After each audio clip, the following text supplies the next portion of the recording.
Amara was the heartbeat of Kiwande, a gentle girl with eyes full of light and a spirit even the elders admired. She was born on a stormy night, the same night her mother died, bringing her into the world. Raised by her father, Chief Tembiko, she grew up loved, protected, and deeply respected. Her presence brought calm to the village, and her laughter was known to heal sadness.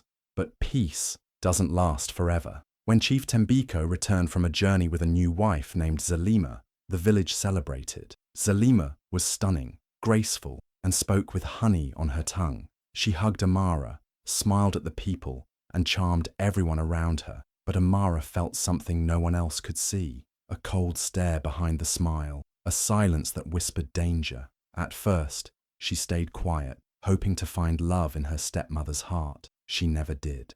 Zelma knew exactly how to play her part. In front of the villagers, she acted like the most loving stepmother, braiding Amara's hair in public, praising her beauty, even calling her my daughter in front of Chief Tembiko. People admired her. They said Tembiko was lucky to find such a graceful woman after so many lonely years. But Zelma's heart was not filled with love. It was filled with something darker, envy, cold and deep. She hated how the people of Kiwande adored Amara. She hated how Tembiko looked at his daughter with pride. In secret, she watched Amara closely, like a hunter studying her prey. Slowly, she began her plan, not with violence, but with poisoned words.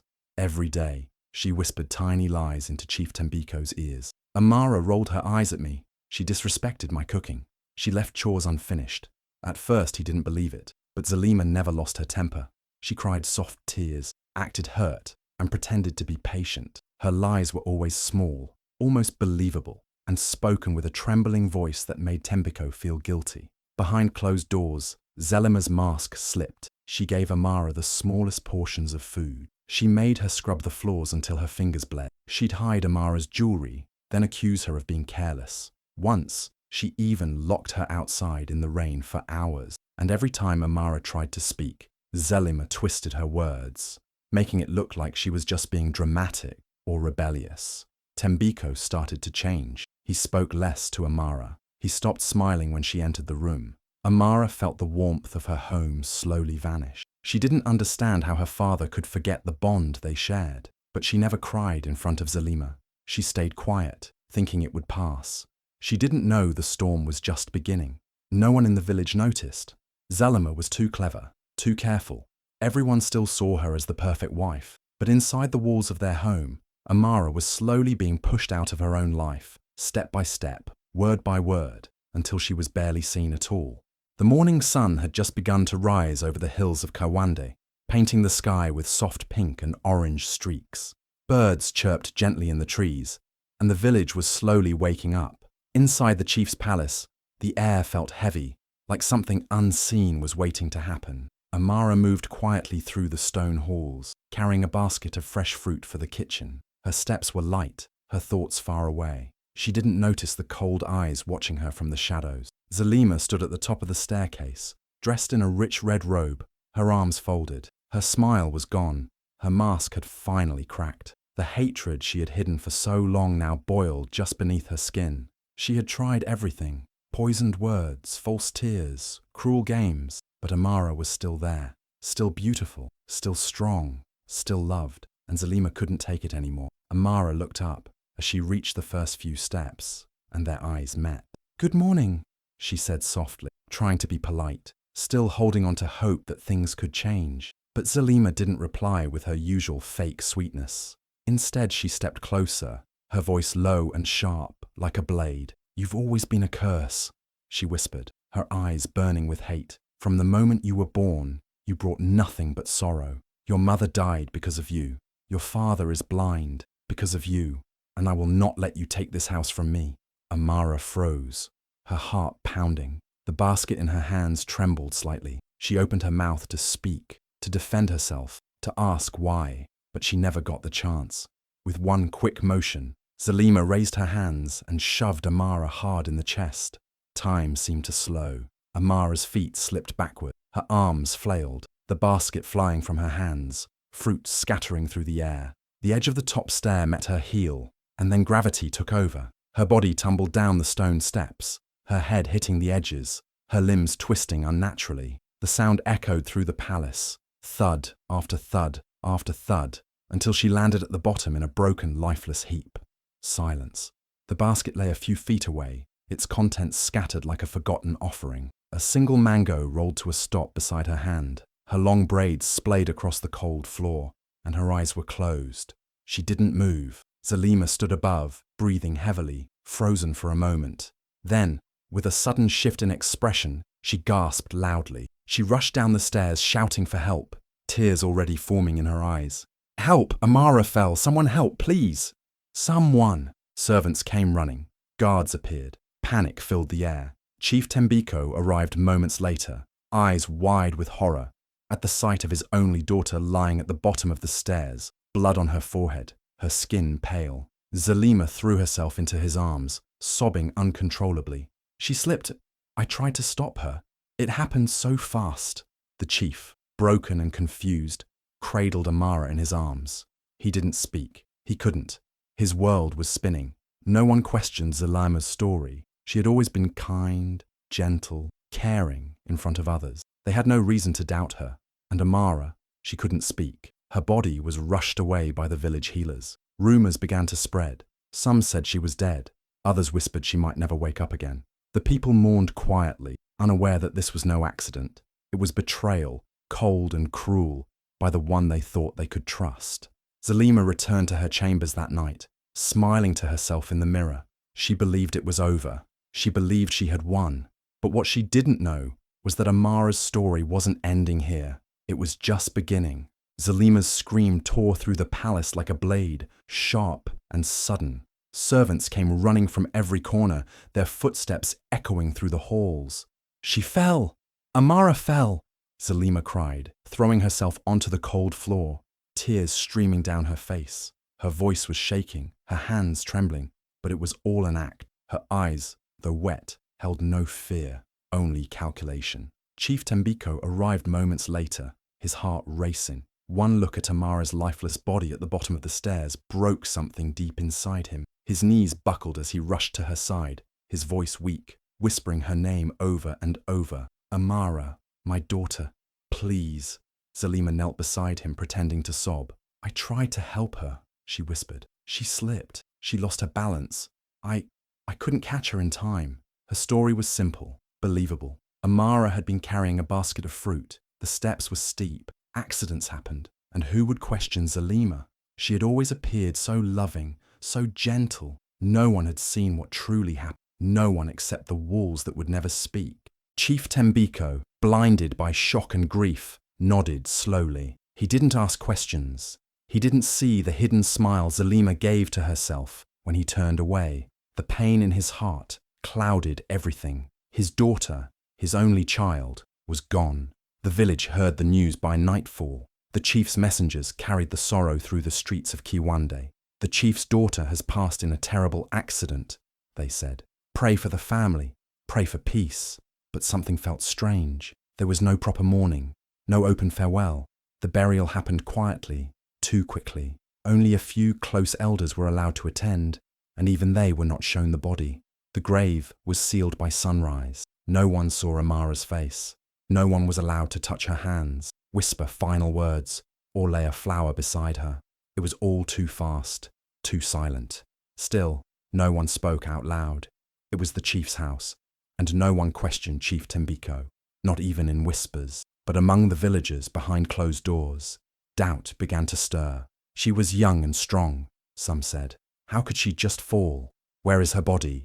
Others asked. Why weren't we allowed to see her one last time? The questions hung in the air like smoke, but they never reached the chief. Zelma made sure of that. She tightened the palace gates, kept the guards alert, and played the role of the grieving stepmother to perfection. She dressed in black, wept in public, and spent her days beside Chief Tembiko, comforting him with soft words and gentle hands.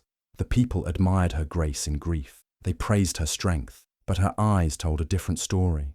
When no one was watching, Zelma would sit in front of her mirror, smile at her reflection, and whisper, finally. She believed the village had swallowed the lie whole. She believed the whispers would fade like dust in the wind, and they almost did. Chief Tembiko stopped speaking to anyone outside the palace.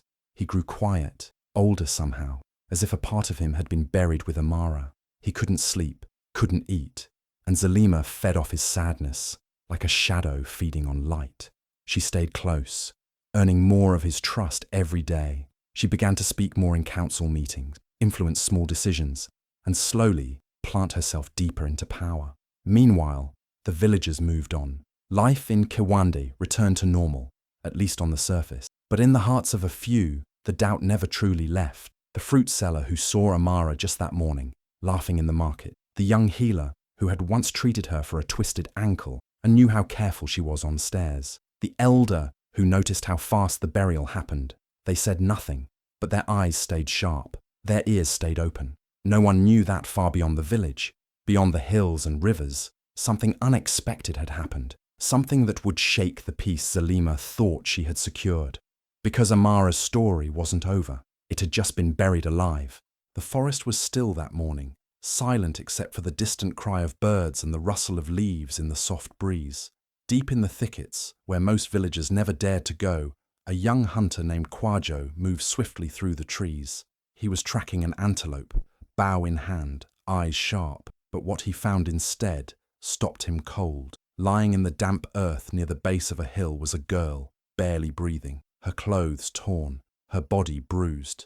Blood stained her forehead, and her lips were cracked from thirst. Kwajo dropped his bow and rushed to her side. Her chest rose and fell, just slightly. She was alive, but only just. He had no idea who she was, but something in his heart told him she mattered. Without wasting a second, he lifted her gently in his arms and carried her through the forest, over rivers and hills, until he reached his village.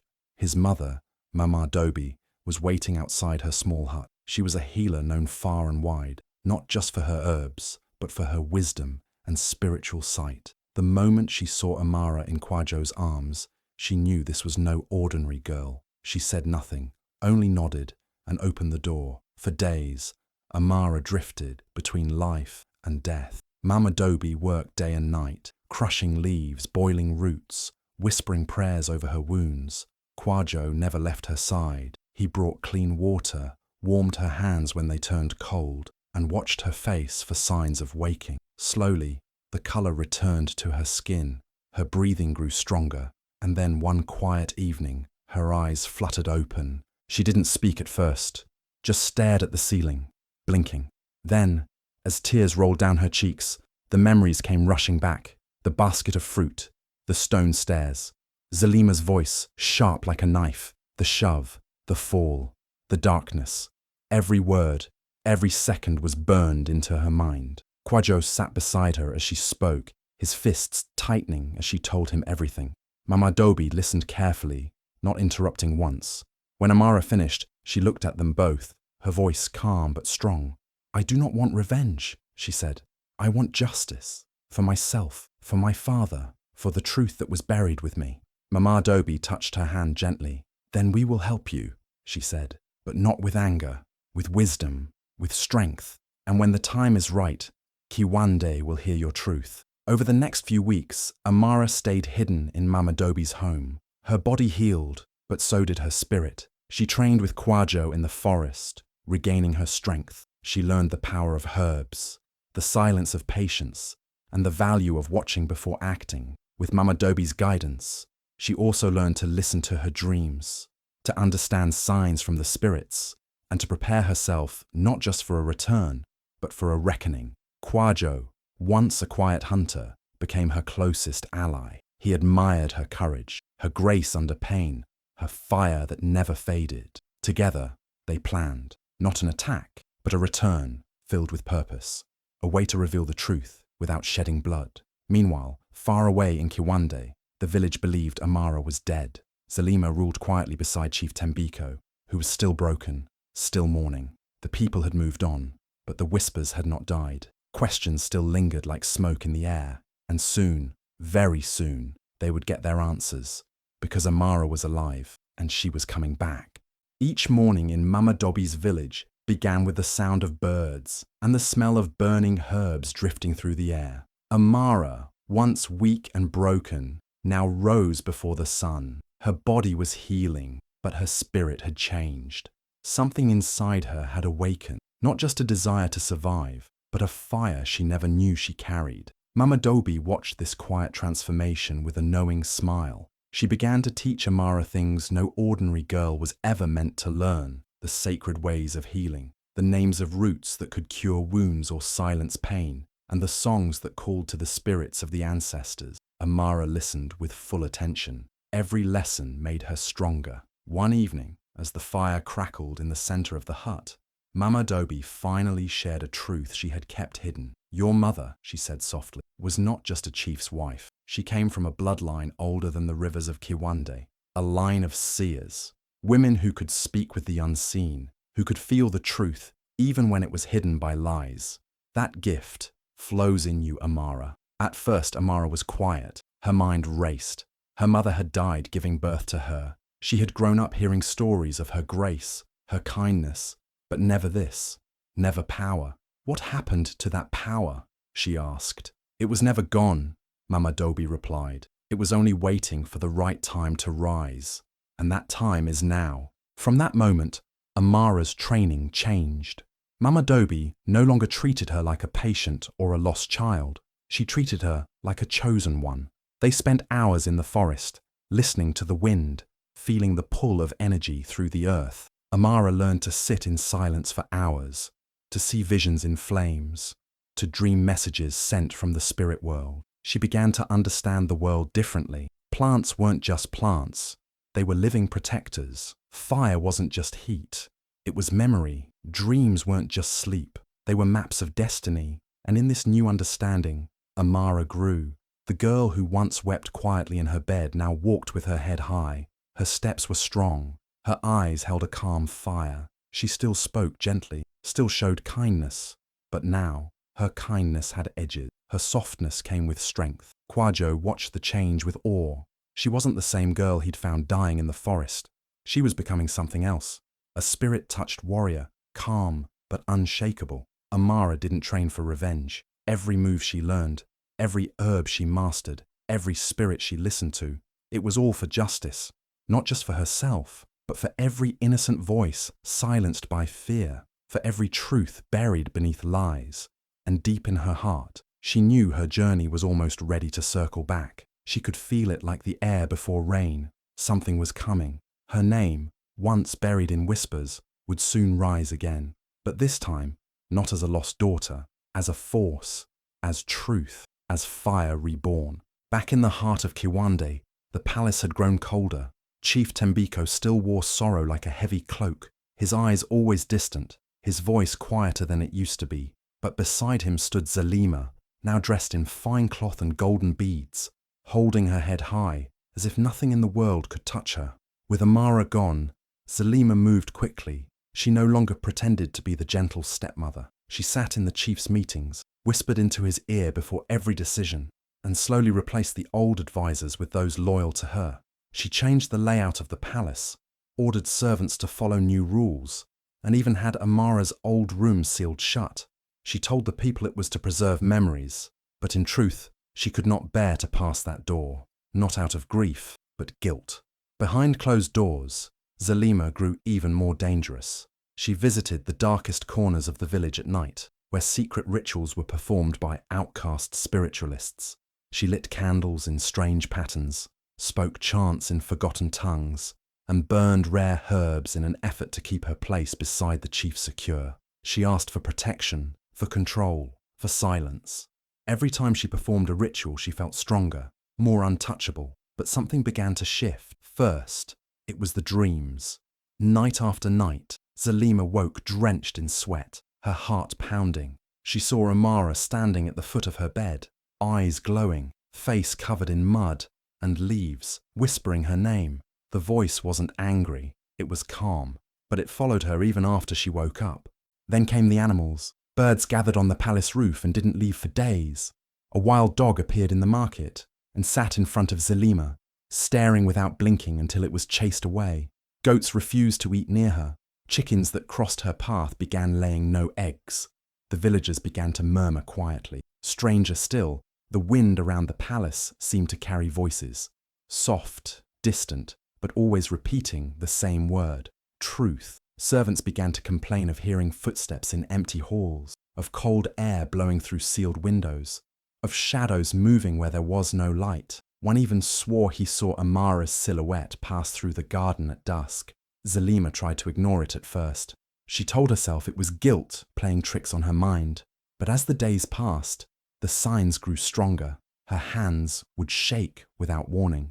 The flames in her oil lamps flickered wildly, even without wind. Her own reflection in the mirror began to look different, less beautiful, less real. Still, she pushed forward. She held feasts, dressed like a queen, and smiled in public. She told the villagers that the spirits were testing them, and only those loyal to her would be blessed. Some believed her, some feared her, but many began to wonder, was Kiwande's peace resting on a lie? Chief Tembiko remained distant, but even he felt it.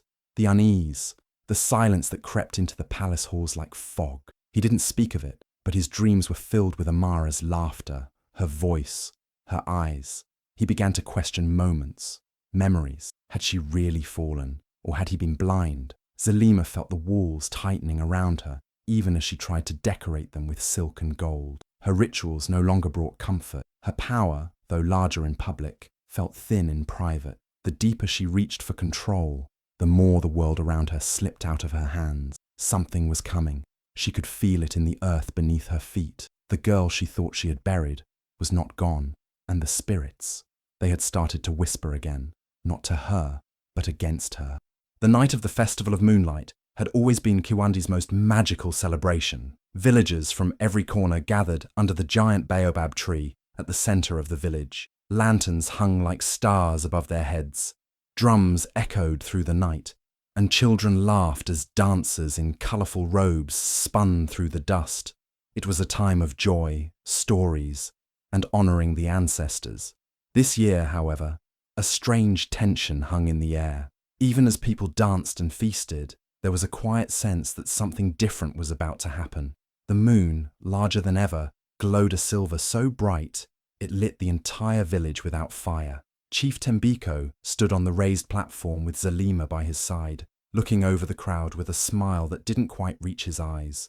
Zelma wore a grand robe, her jewelry shimmering, her chin held high, but her fingers trembled slightly. She had felt it all day, an odd stillness in the air, like the world was holding its breath. And then it happened. From the edge of the crowd, a single figure stepped forward.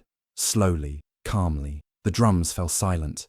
Conversations stopped. All eyes turned. There stood Amara, alive, radiant, dressed in the deep reds and golds of her mother's tribal cloth, symbols of a lineage forgotten by many but sacred to the land. Her hair braided with cowrie shells, her eyes steady and filled with quiet fire. Not a single scar was visible, but something about her said she had walked through pain and returned stronger.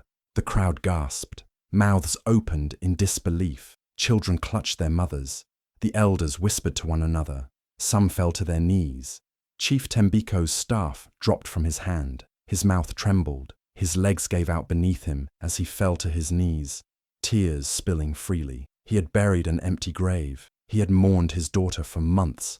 And now, here she was, not a ghost, but flesh and spirit combined, alive. Zelma's face turned white. Her hands clutched her robe tightly. For the first time, she could not speak. Her eyes darted to the villagers, then to the chief, then back to Amara. But Amara didn't look at her. Not yet. She stepped forward and lifted her hand. "I come not with anger."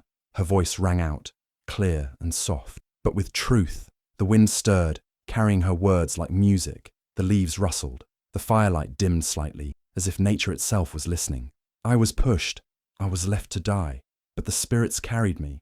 My mother's blood guided me. And now I return, not to punish, but to awaken what was forgotten." She looked at her father, who stared at her with tears streaming down his cheeks. He didn't speak. He didn't need to. Behind Amara, from the shadows, stepped Mama Dobi and Kwajo. The villagers recognized Mama Dobi, the wise woman from the hills, and gasped again. The presence of a spirit guide meant something bigger than a girl's return. It meant prophecy. It meant power.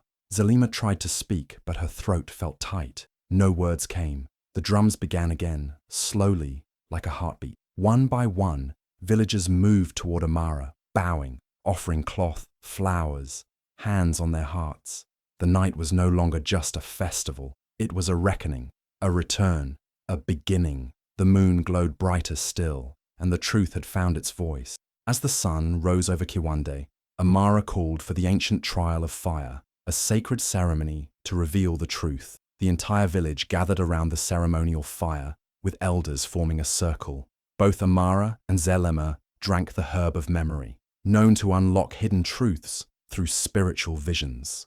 The fire changed colors as Mama Dobi chanted. A hush fell over the crowd.